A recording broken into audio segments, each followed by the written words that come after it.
Joe presents Swanny's Cricket Show, together with Rubicon.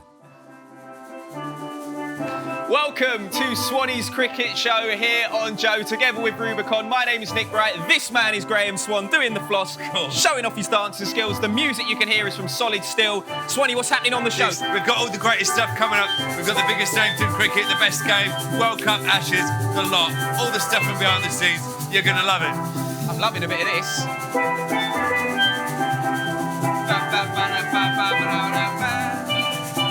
I'm loving it. It's getting me in the mood to play. Ready? Come on, come on.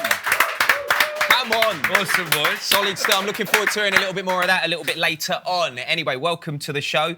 I feel like we need to discuss exactly what's going to be happening on these shows, because to be completely honest with you, Swanny, I don't know what we're going to be talking about, because I think that's the beauty of it, mate. It's behind the scenes stuff. We're bringing you content that no one else will, basically. All the biggest names, the biggest games, all my mates, basically. I'm going to throw under buses and all sorts. And then we're going to learn to play the steel drums as well. Well, we're not doing that bit. Well, you say that. I've got the script. You say that. When you say throwing people under the bus, I mean... Oh, it's a chance to tell stories, isn't it? I just want to tell a few stories about a few of these people. Not the PR image you see on TV. I'm not going to lie, we did the promo day for this the other day, and Swanny has got stories for days, so I'm sure my producer will be saying, you need to wrap this up. Yeah, it's done. Yeah, we'll be libelous, I'm sure. Yeah. Well, each week we have a guest with us, and we thought, what better way to kick off than with a World Cup winner? Not you, there's another one. She's played 113 times for England, winning the 2009 World Cup. Now a broadcaster. It's Isa Guha, everyone! Woo! Oh! There she is, Isa. Sorry about that. Coming for a hug. It wasn't quite the whoop we anticipated from behind there. How you doing, Ish? I'm very well, thank you. You're looking well. I'm loving the band. Do you guys take requests? Whatever you want, Ish. That's what this show is all about. Right, now that I'm in the company of two esteemed cricketers, I really want to... and two of the best-looking cricketers have played for England, let's face it. I know, it's so harsh on you now. I think you love it. Maybe not you. But I wanted to find out what really goes on in the mind of a cricketer. So, Isha, I'm going to ask you, on the day of the final, you know, that famous day, what was going through your mind when you first woke up? To be honest, straight away nerves. Really? Yeah, butterflies, nerves, but full of anticipation. Absolutely love the day. We're playing at the North Sydney Oval. And so what year is this we're talking? This was back in 2009. 2009, so you were a real whippersnapper at the time as well. Yeah, about back this in the big. day, yeah, a long time. Bless you. No, I've actually got so shorter. Ish was a rapid opening bowler. Bowled big hooping away swing at serious pace. Is that why you were nervous then? Because you thought I might kill someone today? That's exactly right. Still bowled slower than Swanny. Well, we're going to see some of the bowling later on, so you know I'm very much looking forward to that. Beautiful bowler, beautiful action. I feel like you're kind of putting yourself down on purpose just to lead expectations to be below where they should be. No, I'm not. Okay. Seriously, I remember watching that game, and you guys played awesome as well in that. Yeah, I don't think I had a very good game. But really? anyway, Why?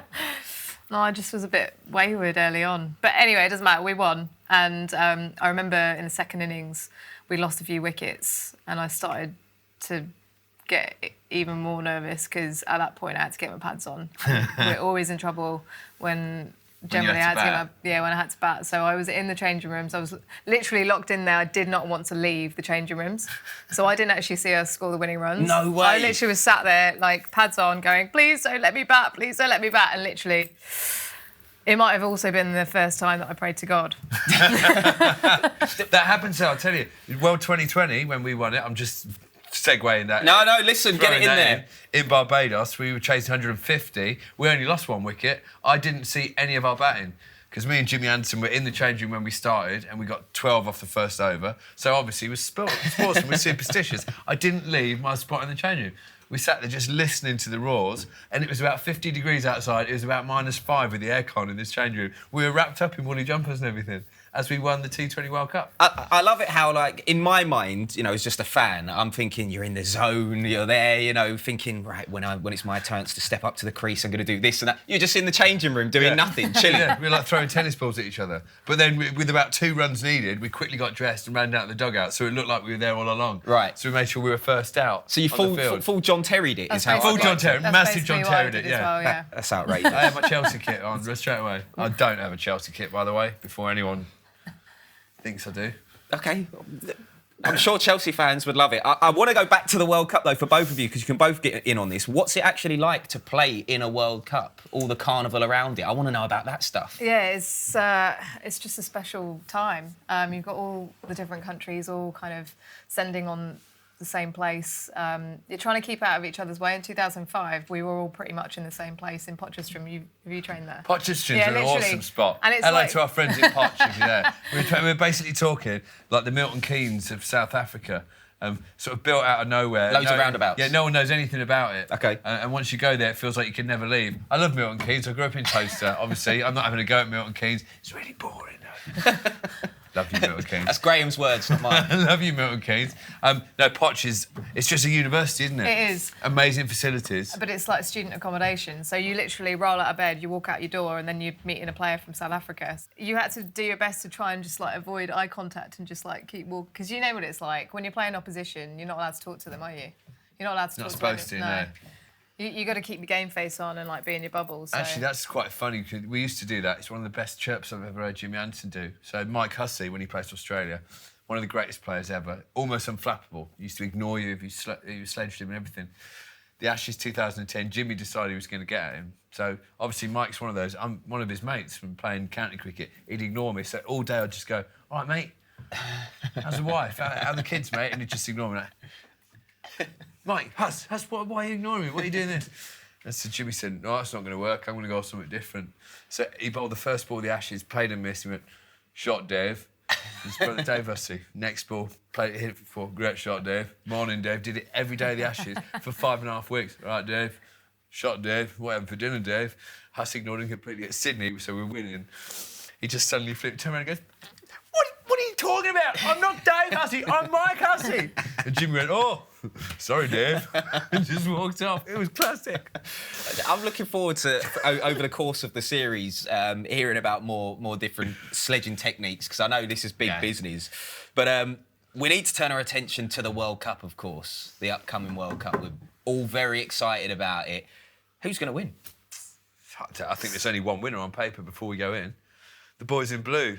In magnificent baby blue by the looks of it as well. Retro blue. Yeah, it's the kit that we almost won the World Cup in Australia in '92 against Pakistan. It was based on that. It's a great kit. England are going to win. They've got the best team. But before I ask you why they're going to win, I just want to find out from you both, is it a bit weird kind of going into a tournament with England, because they are quite overwhelming favourites for this tournament. Is that a bit weird? Because normally it's like a bit of, England let themselves down in the run up to it, or, there's something around it. I think in general, like, English teams struggle to be favourites, but I think with this team, they've just got such a strong squad. It's the best squad we've ever had, isn't it, Swanny? By miles. Literally. And Eoin Morgan, there was a scare with his finger, but you're still thinking, actually, there is someone that can come in and do a job that he does. It's incredible. Anyone within this group believes that they can win. There are literally 15 match winners within that side. I'm going to disagree with you a little bit there. I don't think anyone could come in and do the job Eoin Morgan does, captaincy-wise. Sorry, as a bat, but maybe not as captain. He's the reason I'm so confident. The main one, Eoin Morgan. He basically, the last World Cup when we were an embarrassment, England we were so stuck in our ways, like 1970s cricket, 4 Test opening batsmen. And my mate Alistair Cook said to me, oh, we all know you need 4 Test batsmen out there. You don't really, Cookie, do you? We got smashed by everyone. Morgie basically lived in Baz McCullum's pocket, the New Zealand captain, who was the most forward-thinking, attack at all costs, one-day player. And he's basically copied him, and he's brought that into the English game. Now, these players, each is right, they're the best. They've got 15 match winners because they all believe they can win a game from any situation. They think anything is possible. That is why the pressure, I don't think being favourites will bother this lot because they're not like a normal English team. But what about home pressure, though? You know, 'cause obviously playing in front of the home crowds, sometimes it can be a benefit, but at other times we've seen, you know, different teams falter. I think their biggest challenge will be, because I strongly believe that they'll get to the semis because it's a league format. It's whoever's the most consistent. They will make the semis. I think their biggest challenge will be the semi-finals because they got to the semis of the Champs Trophy and then they were on a surface that maybe they weren't expecting. Cardiff against Pakistan. It suited Pakistan a little bit more. They faltered under pressure and didn't get through. But they didn't have a fallback plan there, did they? They didn't have a B plan. Yeah. A plan B even. B plan, plan B, whatever. Same thing. But the same sort of situation at Trent Bridge last week against Pakistan, who were a better Pakistan team than then. Stokesy all of a sudden got sensible. Yeah. I mean, Ben Stokes getting sensible. Who'd thunk it? And just realised if he backed till the end, they'd win. Yeah. So I think they've learned. But we had a similar thing. So we won in 2009 and we came home for the World T20 as favourites. And we had semi-final against Australia. We were expected to chase down 12s and over, which then was just like unheard of at the time. And Claire Taylor and Beth Morgan had the most ridiculous partnership to get us over the line, beat Australia. And the key is not playing Australia in the final, I think. You don't want to play Australia in the final. You don't. Well, yeah, they're a bit like Germany, aren't they, in the Football World Cup, Australia. You don't want them to do well, but they always do. They're always desperate to beat England as well because of the rivalry, you know. A big talking point ahead of this is Jofra Archer. Do you think he's the right choice? How big and important is he going to be for the team? Massive. I've seen him for the last couple of years playing around the world. I love how England fast-tracked his qualification because they bent the rules. Go to the Home Office. Well, it fell in line. It fell in line with all the countries around the world. But it's amazing how much pace he gets from his action. Yeah. Because he doesn't run in, does he? He's not like speeding in and bam. He's like very unassuming. He'll like come in and you're just not expecting him to just snap it down there.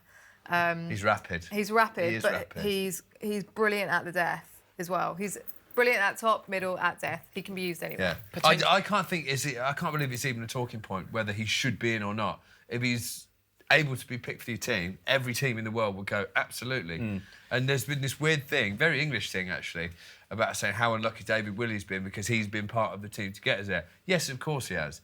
But if you put David Willey and Jofra Archer on a piece of paper and say, who are you going to pick? I think even David Willey would probably pick Jofra Archer at the minute. What he's got to do now is make himself the player in 4 years' time that is undroppable. So it's a good thing. Potential player of the tournament? Too early. It'll be a batsman. It will be a batsman, I think. What makes you say that? Because the wickets are going to be so flat. They're going to be so good for batting. Unless it starts banging it down with rain. The ICC do the wickets preparation, you see. So the English groundsmen are told what to prepare. So there won't be little green tinge seamers that England wouldn't want anyway, actually. There'll be good wickets. They're tiny grounds. If a bowler gets 10 wickets in this tournament, he's had Good luck. An unbelievable tournament. Someone will get 1,000 runs new. They'll get a double hundred every other week. I love it how we got the bowlers union here. You're both just like, good luck. Take pressure off the bowlers. Take pressure off the bowlers. Definitely. If it is a bowler, it'll be a spinner because we were both some of the best spinners going, weren't we? It's just non-stop. Right, well, England might well be a great team, but just how well do they know each other? We got Jason Roy, Jonny Bairstow and Eoin Morgan together for a round of teammates. Cool cat, good-looking fella as well. Absolute rooster. This is tough. We don't have many smart cats, do we? I love the fact we're all thinking about it still. Yeah, we don't have... Mark Wood, because no matter what he says, he'll always make you believe it.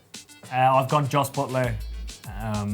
It's the best of a bad bunch. I don't think many of us are smart within the team, but he's quite clever. Yeah, a lot of credit from the lads, but I've given no one any credit. Most valuable, it's got to be...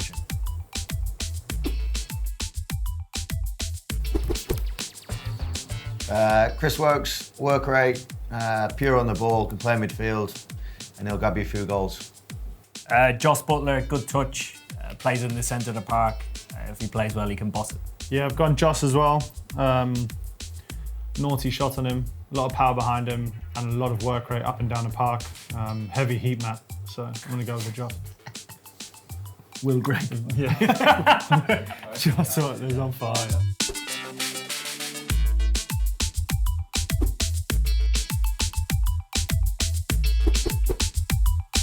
I've gone for Chris Woakes, and no matter whether he's in his slops, cricket gear, or going out gears for dinner, he always looks pure. He's a cool cat, and it's effortless everything he does. So for that reason. Yeah, unanimous votes from all the boys. Running into bowl, hair stays perfect. Whatever he's doing, it's perfect. Extra cover drive, perfect. Woakes is going to crack on that all of it, isn't he? Yeah, I reckon Pudsey gets it for me. 6'4", strong beard.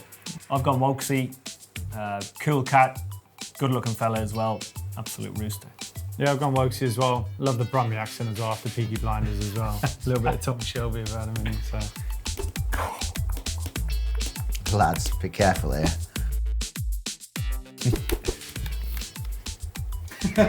I've gone Tom Curran. Just some outrageous gears that I wouldn't dream to wear, but he likes them. I've gone Tom Curran as well. He does wear very expensive, loud clothes that he really likes, and they're just a bit strange. I've gone for the skipper. I think wearing a FootJoy golf shoe on a night out will put you up on the list of worst dressed, I think, boss. But you got your Nike shoes now. You've got your Nike shoes now. You are up in your gear a huge amount. I do like. You're leading into the World Cup. I like going out in golf kit though. That's because you're just prepared for everything. You might sleep through, play the next day. You're still in the same kit. And you're in waterproof as well, just in case. Okay, fair enough. Yes, that's.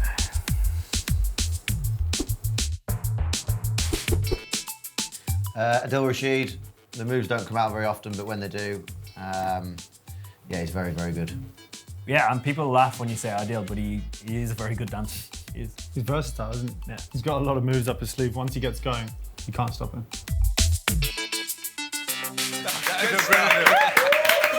I tell you what, I'm absolutely not having that. That was brilliant. Apart from coolest man, when they're all saying Chris Woakes and smirking and laughing. Woakes, he is cool. All right, and I think they're taking the mick out of it. He's pure and heat map. So Heavy heat map. Heavy heat map. But thank you to the boys for doing that. It was brilliant. Who was your best mate in the team? Jimmy, Anderson, and Alistair Cook. And well, I mean, I was mates with nearly all the team. But yeah, Jimmy and Cookie. Wherever we go around the world, as soon as we get to the ground, I'm the most superstitious. I would go into the dressing room first, like 2 days before the game, and make sure our kit was in the same place. I'd have to have a corner. And then Cookie next to me, and then Jimmy next to Cookie. Right. That's just, we had to be in that order. So who was next to you on the other side? Well, he also said it's just- nearly all the team as well, Yeah. so I want to know like who you hated. Well, no, I didn't hate him. I- Hate's a strong word. Oh, hang on. You were going to say something then. I think it's well documented, isn't it? No? Me and Kevin didn't get on very well. Right, okay. But no, we changed on the opposite sides of the change room. You're Really? not going to get on with everyone, are you? It's like your family, your teammates. It's quite choosing. Yeah, totally. Who did you bunk with when you were on tour? Did you have a constant room on that? we had to have roommates pretty much throughout my whole career.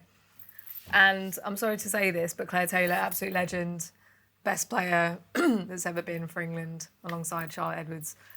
Well done She for would getting go. that in. She would go to bed at 9 o'clock.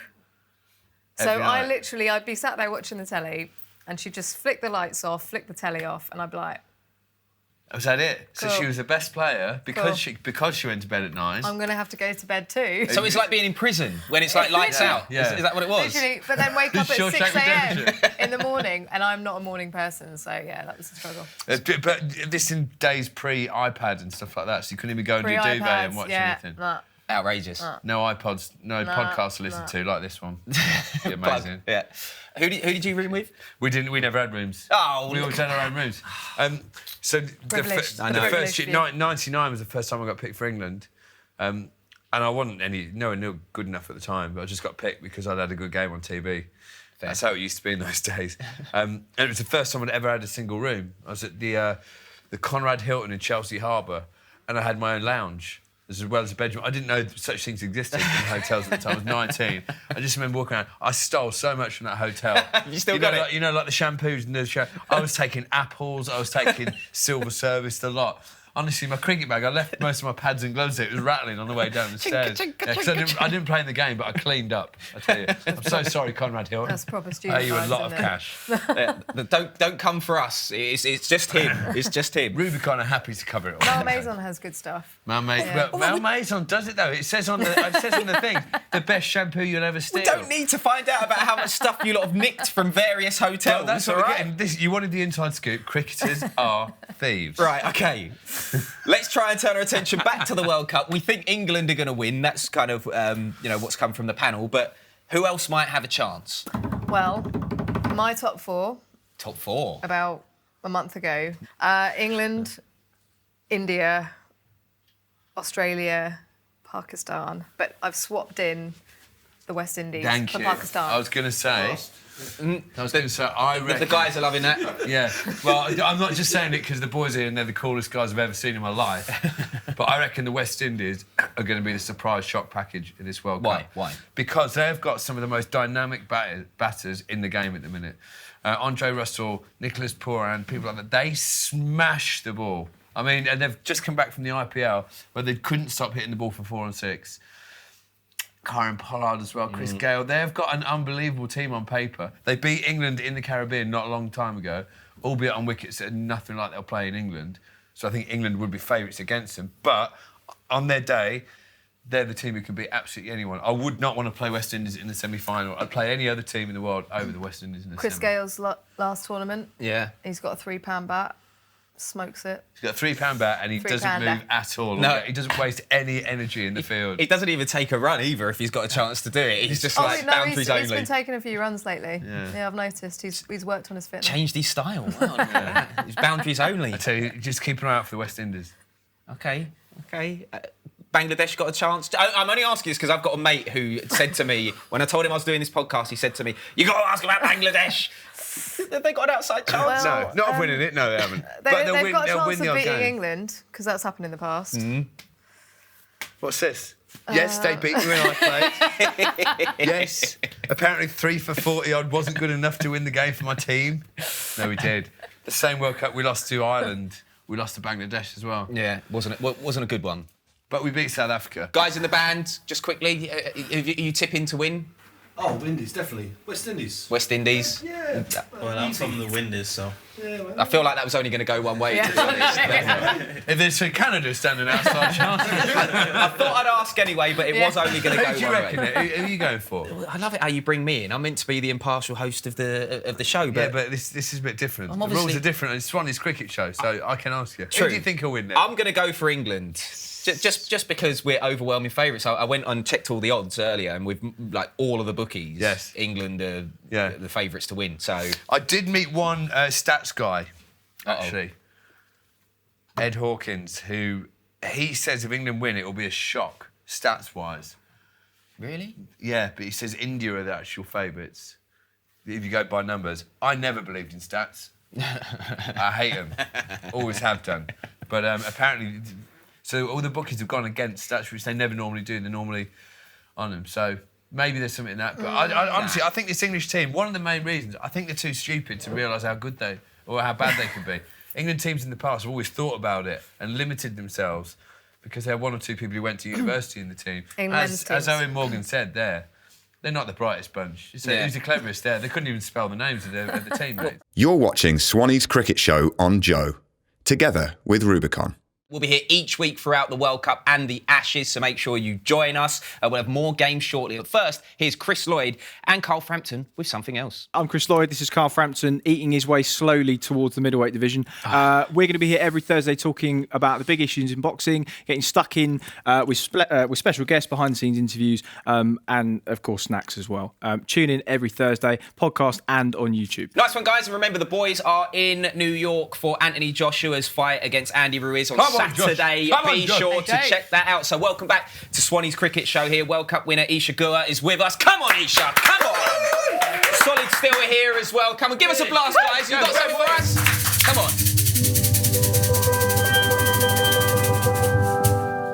Beautiful, boys. I think I think you two should get up and have a go. I can't believe we've not been up there already. Come on.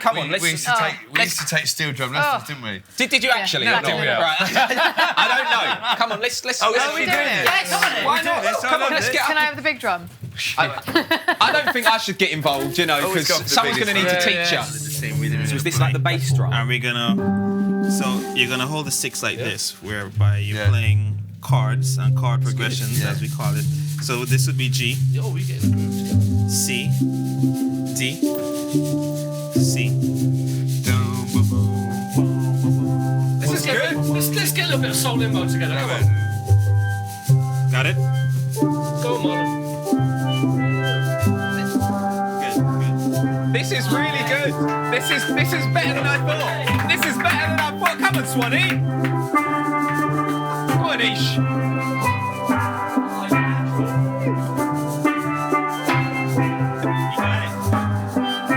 You guys might as well go. We've got, you know. I'm giving up. Yeah, come on. Round of applause, everyone. Come on. Sorry. Very good. Teachers, how did they do? Yeah, not bad Thank at all. you. Not bad. Excellent. Not bad. Don't give up the day job. though. Right, okay. We're available all summer. No A star. He should told you it'd be good. Told you Disappointed. it'd be good. Don't give up the day jobs, guys. See, heard what it, you but- don't realise is before we came on, I texted Isha and said, look, there's steel drums involved. We've been carnival, haven't we? Yeah. Been down there about 2 hours. That, I'm not going to lie. I'm not just saying this. That was surprisingly way better than I thought. I thought it was going to be terrible. Take like 10 minutes, right? Yeah, I thought, oh, this segment's going to go on forever. Were you surprised? Dear, oh Were dear. you surprised? No. Oh, no. Yeah, no. You knew. You knew. He could tell just by looking. See, Isha's got quite a musical link, haven't you? Yeah. Yeah, that's what you didn't know. I've no idea. I want to Married find into out. music, Isha did, you see. Okay. Yeah. It's not a weird thing. I I thought she might help me out here by explaining what Sorry. I'm on I about. feel like we need an Sorry. explanation. My husband is a musician. There you Okay. go. Okay. Not that I'm anyway Osmosis musically... works. Osmosis works. I tell Yeah, you. that's what You lie by him every night, you sit, you make tea, whatever, you sat there, it just seeps in. Yeah. Yeah. It's like Swanny's other half is a professional shite talker. So I mean, you know, osmosis, it works. Now, Oh, Nick hasn't met my wife, Sarah, I yet. don't know about And I swear to don't know God, if you will. you've just made the biggest enemy for life. Ouch. I've already made it with her, but you've just joined me. I think his wife is a classic case of when opposites attract. Ah, okay. Yeah. That's what I should have said. Yeah, that's what you Look, should have said. I'm not having it. My wife is beautiful. She's not Opposites ugly. attract. Listen, we need to get back on track. Right, we're blessed here on Swanny's Cricket Show to have a BatFast machine. Now, each week we're going to challenge the guests to face a delivery from you. So I don't know how rusty you are, whether you've been... Yeah, I can't bowl at all, but... We'll find out in a minute. And also the BatFast boys are going to crank it up and see if you guys can face a ball from history. Yes, or a couple like of balls that. from history, all right? I like Shane that. Warne? Maybe. I'm not going to tell you. We're not going to. You guys are going I'd to have love to to guess. face That's how we're Shane going to do it. I'm All right? starting to think Come that on, I should come have put more than flip-flops on today. We're in the beach, so I dressed accordingly. Right. You didn't tell me about this. Right, here we go. We've got a setup out here. Excuses Come on, early. come on, come on, Here come we on. go. Right, so I think you're bowling first, Swanny, actually. I'm actually So- bowling. The It's smallest not bat. just me. Oh. That's okay. I'm getting behind here because, as Swanny said, You want it's to a go bit that rusty. side? Harrow? Because it's going to spin towards you. Don't worry, I'll be fine here. Now, I've not bowled for 2 years. Okay, I haven't batted And my since elbow 2012. is cooked, so this could hit you. This could hit you anywhere. Excuses She's got early. great form, though, hasn't she? I can't actually see Oh, it. nice. It's pretty dark. Nice. I won't lie to you, I can't see him. How many am I bowling? A couple. You can't see it, makes it much easier for me. Oh, lovely. Oh, she smoked it. Smack nearly took out our cameraman.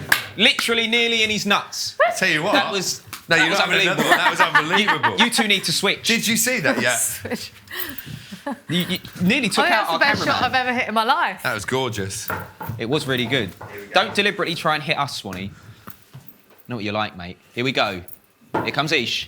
Oh! That's gone for six. Straight six. Yeah, That's a straight six. Are we doing another one or? No, that's me done. Right, I'm going to go down here and have a word with the lads from BatFast, just to find out what's going on. I love all this. I saw you guys like practicing with it. It's pretty amazing. Just explain to me exactly what the machine does.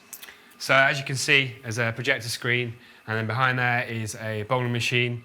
It's all calibrated, and the software set for the guys at BatFast have calibrated it all. So you'll see a runner come up as you would bowl in real life.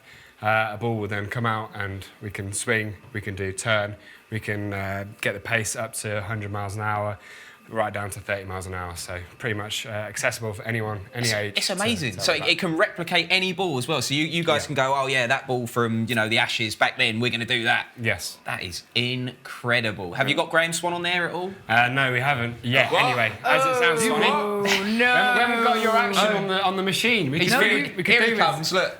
Well, all I'm saying is that if they don't get me on it, if I don't get to face myself by the end of this show, I'll be devastated. Well, listen, get back down your end. We've heard it from the main man himself. Right, Graeme, you're up first, all right? So let's load it up. Cool. So, all on here, and then just at the tap of a button, we're ready to go. So here we go then. There's a thing spinning inside there. Look out, everyone. Here we go. It's here comes the bowler. Here he comes. Oh, lovely. Shot, boy. Gat should have done all those years ago. What happened? Right, Isha's up. Be careful of your wire. I'm not going to do one of these ones. No, exactly. Right. Okay, ball of the century again, yeah? Yeah, volume 2. Volume 2. Here we go. Shane Warne's ball of the century. Oh! That looked like it might have been out. Swanny, I think ball number 2 for you at the back now, mate. You're back at the crease. Is it me again? Oh, you're in. We're just recalibrating the machine. They're trying to put more spin on it. We're making sure everything's... They're trying to make it more harder to bat against. No. It's all right, I can hear them. None of your business what's going on down this end. Doing. I'm going to reverse sweep it. You're like facing yourself. You shouldn't tell us what you're going to do, because then we'll change it. We've got the power. That camera's in a lot of trouble because I'm going to go inside out. I won't, don't worry. Is it expensive? Like Ish did.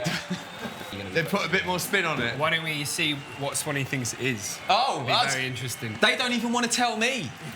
Right, I don't know what's coming, mate. It is. I can't even help you. Here it comes. This is Akram to Lamb now, okay? 92 World Cup. It is Akram as well. Oh my God! No!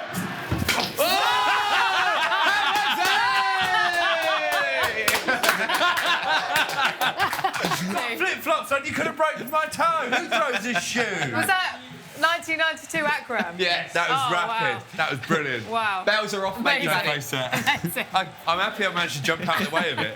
I'm honest.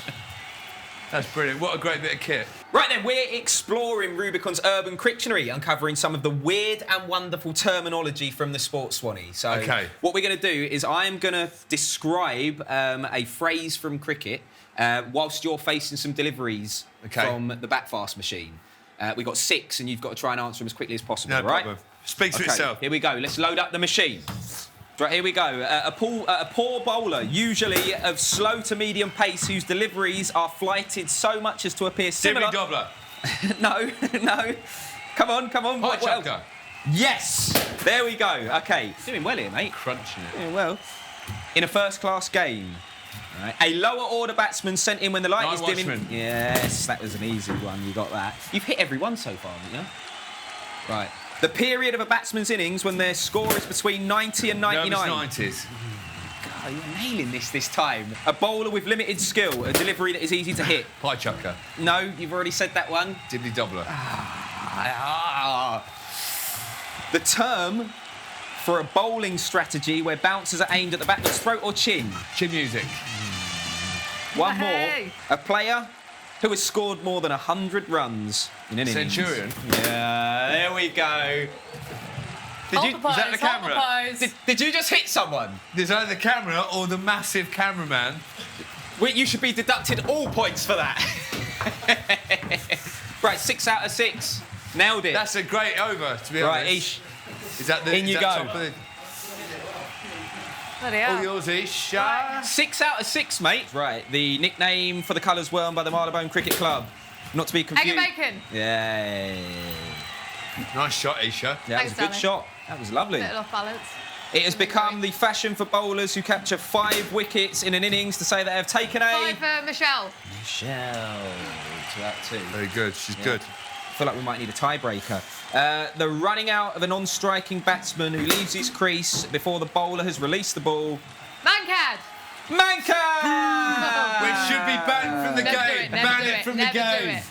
The area of the field between deep mid-wicket and wide long on, so called because few legitimate shots are aimed at this part of the field, so fielders are rarely placed there. Cow corner. Cow corner. Sven used to hit it all the time in the Isha. When an off-spinner bowls a delivery that spins in the opposite direction, it's a... It's a doosra. It is a doosra. Get one wrong. The name of a particular bowling delivery used in cricket, generally by a leg spinner. In essence, it is a backspin ball. It's known as a... Top spinner? It's a flipper! It's a flipper! Ah! Right, stop the game. I don't want to get whacked. We need to get out here. What we need to have a look at was how Isha was absolutely clubbing it. Both of you were, to be fair. Well, seriously. Well done, both of you. But I'm afraid there can only be one winner. And it's you, Swanny. You're the champion. Yeah. He's probably going to take this as graciously as his mastermind win. Yeah. Well, what I normally do is I don't always let the guest win, but Isha's given me so much grief about the size of my chin before we came on. I thought, I'm so sorry, cameraman, by the way. I'm fully insured. At least Nick is, and his will cover it. I love it how you're trying to put it on me. Right, that is all we have got time for. Thank you, Ish, for coming on. It's been a pleasure. Obviously, Graeme, you'll be back with us next week where we'll see you as well. Remember, make sure you check out the guys on the TKO podcast. They'll be in New York with Anthony Joshua. Join them. Hopefully, Joshua gets the win. Come and on, the band are going to play us out. Guys, take it away, please.